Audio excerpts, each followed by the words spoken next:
Today, the title for this subject is Talking to God, and we will see how the life of Moses was transformed talking to him uh, in his entire life. So I will start with a Bible text that is in the book of Exodus, chapter 3, verses 4 to 6, and says, And then the Lord saw that he turned aside to see. God called unto him out of the midst of the bush, and say, Moses, Moses. And he say, Here I am. And he say, Draw not nigh hither, put off your shoes uh, from off thy feet, for the place you are in is holy ground. Moreover, he say, I am the God of thy father, the God of Abraham, the God of Isaac, and the God of Jacob. And Moses hid his face, for he was afraid to look upon God. So this is how the relationship between Moses and God started. Uh, Actually, who initiated the conversation was God. God was looking for Moses. It was not Moses looking for God, it was God looking for Moses. And this is how our relationship with God starts. It's not us who look first to God, but it's God always looking for Yes. us. So here is Moses. He was called in the middle of his humble duties. Um, he was taking care of uh, the flock of the sheep he have, and this is how God called uh, people in the middle of your humble duties. Anytime at your work, anytime at your home, anytime in any simple duty, in any humble life, this is how God called us. So this is how they begin this relationship. Uh, then Moses is asked by God to work for him. This is the next step in this relationship, in this conversation of Moses and God. And when Moses was asked to work for God, Moses replied, this is Exodus chapter 4, verses 10 and 12. And Moses said unto the Lord, O my Lord, I'm not eloquent, but I'm slow of a speech and of a slow tongue. And the Lord said unto him, Who had made man's mouth? Have not I the Lord? Now therefore go, and I will be with thy mouth, and teach thee what you should say. So now in this relationship, God is asking Moses to do something. And now is Moses talking to God and exposing what is in his heart. Actually, uh, the humbleness of Moses was genuine, but it was also mixed with distrust. He was not trusting fully on God in this moment. He was thinking more about um, the the lack of skills he have, and he was not thinking about how powerful God is and how much God was going to help him. So first first point is God looking for Moses, then God asking Moses to do something. Then Moses is exposing what is in his heart, his lack of trust. And then these conversations start to build. What is interesting here is that God is not waiting for Moses to be perfect to start this conversation with him. As you see, Moses was not trusting in God fully, but it's still God want to build this relationship with him. And this gives me hope because it doesn't matter how is our heart, how is our condition. God is always willing to have a conversation with us, and this is something beautiful. Then this talking to God will start to keep growing, and then we have another chapter in his life when Moses is learning about God. Exodus chapter 33, verse 11 says, "And the Lord spoke unto Moses face to face, as a man speak unto his friends." And then Exodus chapter 33, verse 13, "Now therefore I pray thee, if I have found grace in thy sight, see me now thy way, that I may know thee." So now uh, this relationship become closer, and Moses now is speaking to God face to face as a friend speaks to a friend. Look this quote from Ellen G. White that says, "Moses enjoyed a communion with God more intimate than any other man." So what a privilege Moses had, that now he is into this deep relationship with God, is speaking to him, talking to him face to face. What started as Moses being afraid of the mission, what started of Moses feeling distrust, now Moses is becoming a friend of God, a really close friend to God.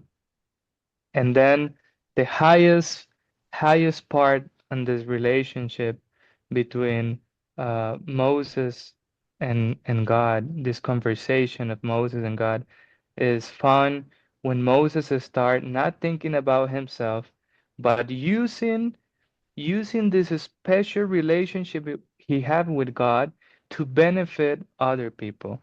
Let's read from Exodus chapter 32, verses 31 and 32. "And Moses returned unto the Lord and said, Oh, these people have sinned a great sin. Now, if thou wilt forgive their sin, and if not, blow me, I pray thee, out of thy book which you have written." So here Moses is talking to his friend, to God, and asking him, Lord, I know your people have sinned greatly uh, to you, but please forgive them. And if you not forgive them, please erase my name from the book. So now Moses is starting to behave like God. This relationship have helped Moses to become like Jesus, like God himself. Uh, and now he's not thinking about him, but he's thinking about the people of God. Here the relationship reached maturity. Moses is no longer the man of the excuses. He is the man who say, if it's necessary, let me be lost for these people. And now look this quote that said, the love of Moses for Israel was a reflection of the love of Christ for fallen humanity. So this is what happened when Moses talk to God. Everything start with Moses knowing God little and Moses being afraid and Moses having trust in his heart. And then as he build this relationship, his heart is changing because he's talking to God. And now this man is a person who thinks more about Israel, about the salvation of this nation than about himself. And then at the end of his life, let's see what happened. Deuteronomy chapter 34, verse 10 says, And there arose not a prophet since in Israel like Moses, who the Lord knew face to face. So Moses, the servant of the Lord, died there in the land of Moab, according to the word of the Lord. Moses ended his life the same way he lived in his maturity, in constant communion with the Lord. It was not a moment, it was a lifetime conversation with God. Ellen G. White says Moses died in the presence of God, sustained by his love. And this is something beautiful because we would think that Moses died and his body was never seen by the people of Israel.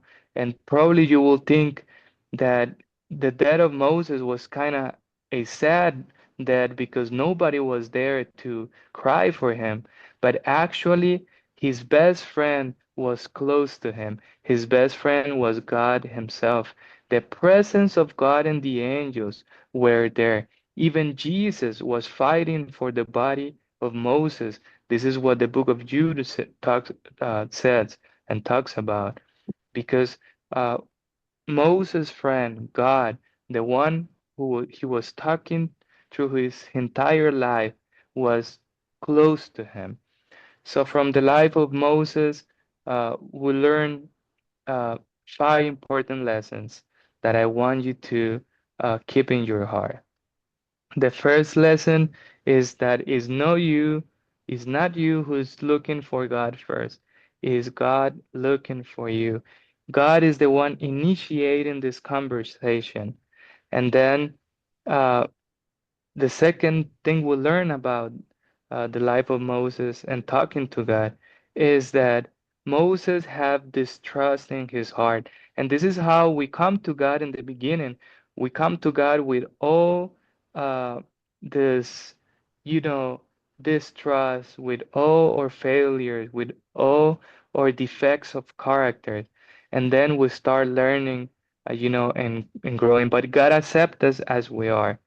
Gotta start this conversation even if we are not ready to have a conversation. Uh, a third point, important point about the life of Moses. Uh, Moses got to know God little by little. He until he was talking to God face to face, like he was his friend. So talking to God is not just a matter of asking for things. It's a matter of knowing Him and to get to be His friend, an intimate friend. Then the life of Moses changed, and this is the four important point. Moses started to intercede for other people, for the life of other people. And this is what happened in our hearts also. As we grow in this relationship with God, we start to think less and less about ourselves, and we start to focus our conversations with God, talking and asking God about other people. And then the last thing about Moses' life is that if you walk with God, if you talk to Him during your life, uh, you will be with Him until also the end. And the end with God is not actually an end because God is calling us for a eternal relationship. So this is uh, five things that we learn for the life of Moses. So my desire for you is uh, when we talk to God, we are not just asking for things, we're just not talking to a person. We're building a relationship, and as we build this relationship, our hearts are being transformed, and we become the image of the true God. May God bless you and be with you, and may God help us to build this relationship as Moses built this relationship with God. Amen.